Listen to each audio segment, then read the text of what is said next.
Hello, hello, hello. It is Motivation Monday, and I am extremely motivated this morning, okay? Because I feel like I'm doing good. And I have been sharing, a lot of my personal stories, my personal struggles, and it always blesses me to be a blessing onto others. If I'm able to encourage somebody to make some life changes, make some financial changes, make some life decisions, and if I'm able to bring anything that is of value to you, that is a benefit, and that's a great thing for my life. All right. And so today, as I posted, I just want to talk to you guys about the simple topic of how growing up poor is not such a bad thing. Okay? And when I say poor, most people think like, you're living on the streets, or that you just don't have anything of value. They consider that to be poor. But poor does not always mean that. I mean, there are a lot of people who are functionally poor. And that's how I grew up. So I'm going to share that with you guys today.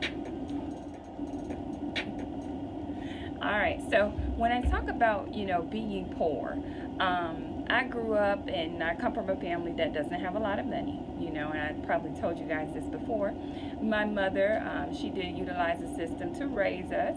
And, for us as kids, we never knew anything was wrong. We pretty much always had a house. We always had a place to live. We always had some food, some clothes, some shelter. And for a lot of people, if you don't have shelter, that is what's considered poor. But it doesn't matter if you have shelter, okay? Because there was a lot of times where my mother, she tried her best to provide. And she did a wonderful, wonderful job with all of her kids. My mother had 6 kids. She had 5 by the age of 19 and another one by the age of 25. So by 25 years old, she had already had 6 children, okay? And so with that being said, I can honestly say that all of my siblings, including myself, we are successful and we are living, pretty much good lives. So coming from a background where the financial system wasn't set up the best way for us, or showed us some of the best things, it taught us a lot of good things and how to live our lives. And a lot of what people would say would be a dysfunction, like sometimes we had the lights cut off before, we didn't have too much food, so we had to make little small sandwiches and stuff that way. But at the same time, those things taught us lessons. Those things taught us lessons on how to handle ourselves financially, how to make sure that we always had a house to live in, that we always provided shelter for our own children and for our own families. And just, it taught us a lot about survival, and how to survive in a world where you have only a little, and by having a little, you can't use that as an excuse. You can no longer use not having a lot as an excuse to just, go out and do nothing with your life. We grew up not having a lot, okay? But at the same time, we realized that it was survival of the fittest, pretty much. So, with that being said, my mom being a young mom, she taught us a lot of things in regards to discipline, how to handle yourself, how you should look at her life and not want to live that same life, how to take her own personal experience and not make that your own personal journey. And I think for me and my sisters and my brothers, we have all taken something from that, okay? And so just a couple key points about, growing up poor. So again, we're going to go back to the financial aspect of it, which was, not having enough money to be able to supply for your household. Because that happened to us, I feel like for me, and I can only speak for myself, but I can also speak for my sisters because we talk to each other. For us, it meant that we never wanted to be put in that same position. We never wanted to be put in a position where we couldn't care for our own children. We never wanted to be put in a position where if the government didn't give us enough, then we would just have to go without. For me, I probably told a story before about my own financial situation where I said I was never going to go to the DHS office. And there was a point in my life where I actually had to go there, and I cried and I told my mom, like, no, I don't want to do this. I don't want to be on, depend on the system to raise my child. I'm just not going to do it. And she told me, look, this is what you have to do right now. You have to find a way to be able to provide for your child. So I went there, and I felt like it was the best experience ever, because in going there, I never wanted to come back. The way that I was treated and talked to and asked to supply all of this additional information made me feel just very uncomfortable. So because of that uncomfort, I said I was never going to go back there, and I haven't. That happened one time. They probably gave me about $18, which was a blessing in disguise. $18 to be able to live off of for me and my son. And I was just like, you know what, it's not even worth it. This lady is calling me about something. It's not worth it. What's $18? I could go and I could make that in an hour of working somewhere.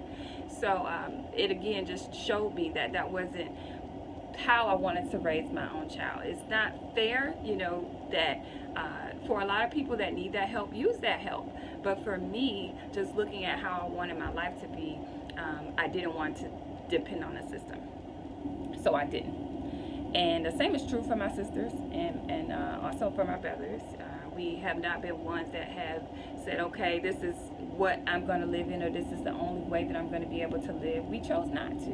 We chose to find employment for ourselves. Sufficient employment, by the way. We're not making minimum wage anywhere. We do well for ourselves. We all do well for ourselves. And to me, that's a great thing. And that just showed that your mother actually taught you something where you thought she was teaching you nothing. Okay, so she taught you that you wanted to be a little bit better. You wanted to make more money. And for that reason, I always be thankful to my mom for that. And so she even made a post the other day about how she was young and poor, but she's super proud and happy, and she expresses these moments all the time. She's super proud and happy that her children actually are able to live a life where we can help her, where we can assist her and take care of her in her time of need, because right now she needs us and we're there for her. Okay, so we talked a little bit about not depending on the system. Another thing about growing up poor, so whenever, my mom would get money, and we all learned this from her, I promise. Whenever she would get money, she would take her money and she would go shopping with it, okay?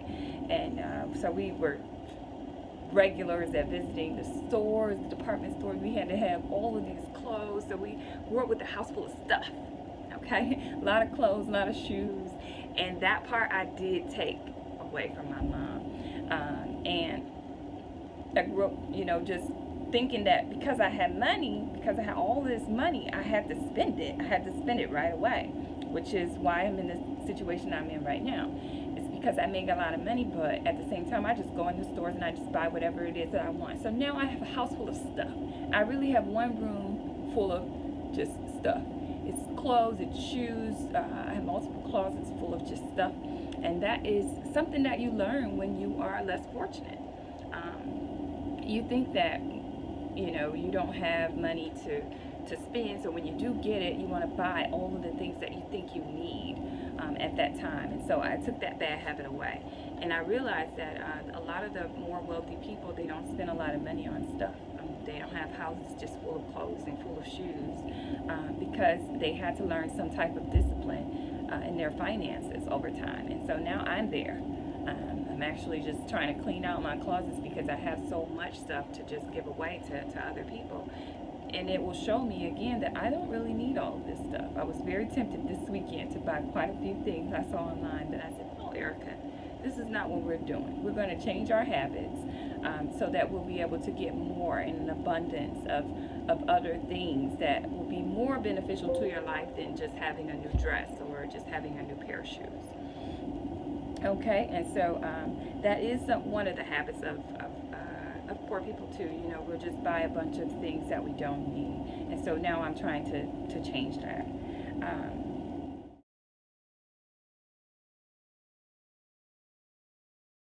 I was listening to this other video that was posted, and again it goes back to the root of a fool and his money will soon depart, right? And so in making money over the years, I realized that my money won't stick with me, and I could never figure out why. okay? And it was because I had bad money management problems. I would just spend the money on unnecessary things. And so here I am looking for, quote unquote, the Lord to bless me with all of this money and all of these things. But what am I doing with what I currently have? And that's the real question. What am I doing with the money that I currently have?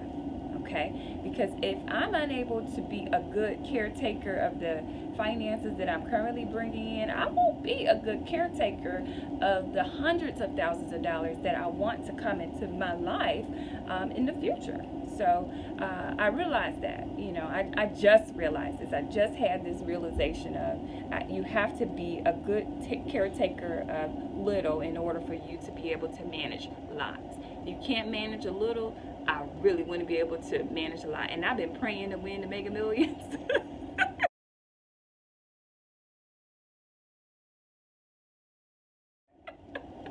That's over $300 million.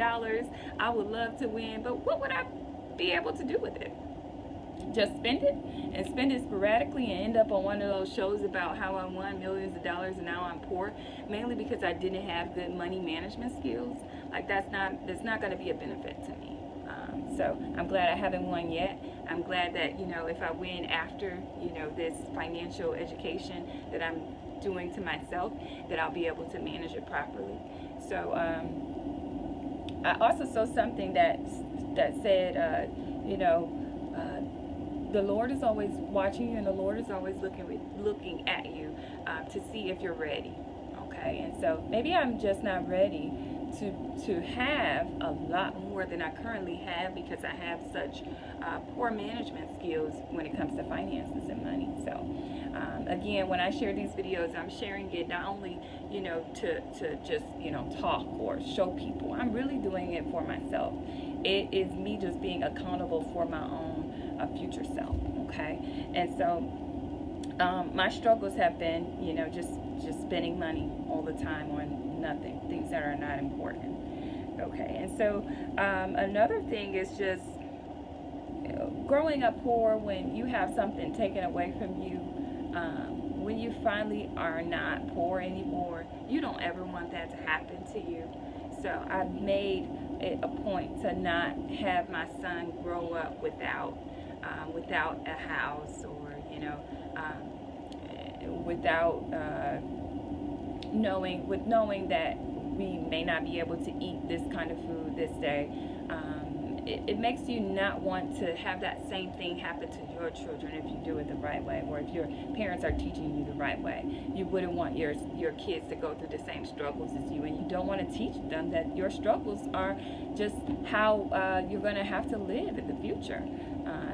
That's just not the way that it works. If you are trying to educate your child on finances and how to be better than you, then you'll show them another way, and you'll promote another way to them and tell them that your way wasn't the best way. And that's what I'm showing my son. I'm just teaching him that my way still is not the best way, and I'm teaching him to be a saver, to be somebody who thinks about the money that he's going to bring in, because I do see him as being successful in whatever it is that he chooses to do with his life, but to be able to manage that money the right way, not to just get it and spend it. That stops here.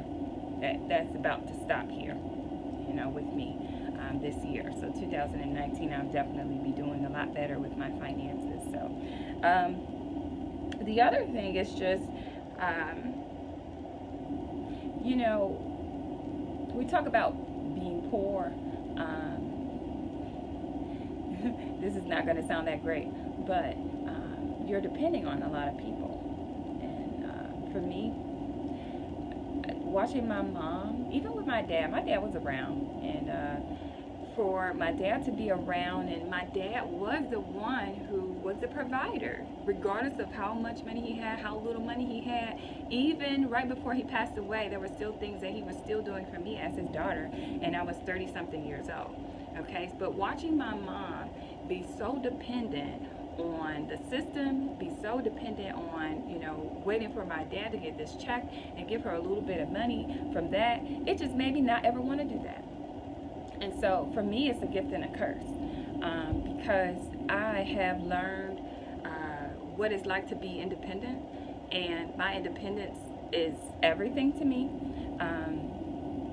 And, you know, being independent in itself is a blessing. But when you're a woman and you have to learn not to depend on people early in life for finances, for to be able to provide for your family, it's not always beneficial when you reach this age, because you learned your ways and you just kind of like honed into your ways and knowing that you can do and be all by yourself, and you're always trying to prove that point, and I don't want to prove that point anymore. So again, growing up poor will kind of show that you don't really want to be dependent on just one person or one system to be able to provide for your family. It's not good. It's not a good thing. So again, that's another thing that I kind of went the opposite way on. I didn't want to depend on a man. I didn't want to depend on a system. All these things that I saw my mother struggle with, I just didn't want to do them anymore.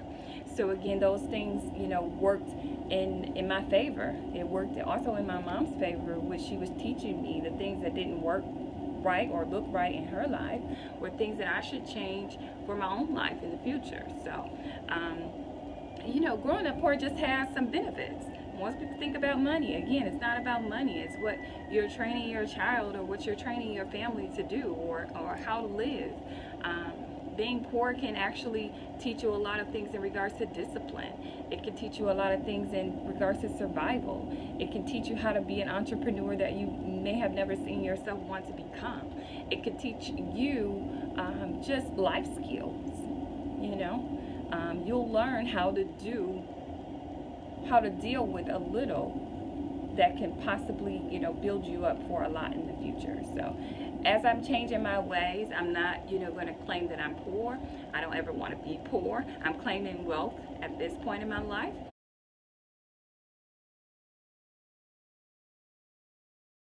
And I'm, you know, just sharing these things with you guys so that it can be a benefit to you. And I thank you guys for joining me today. I hope that I gave a little bit of good tips to you, and hope that you will just think about your own life. Think about your own life and how you were brought up, and the things that work for your family and the things that are currently not working in your same family. But you want to be able to educate your children and let them know that there is always a better way to do things, to be able to grow. So have a great day moving forward. Again, help me, help somebody, help you, and thank you again for joining me, and have a great day moving forward.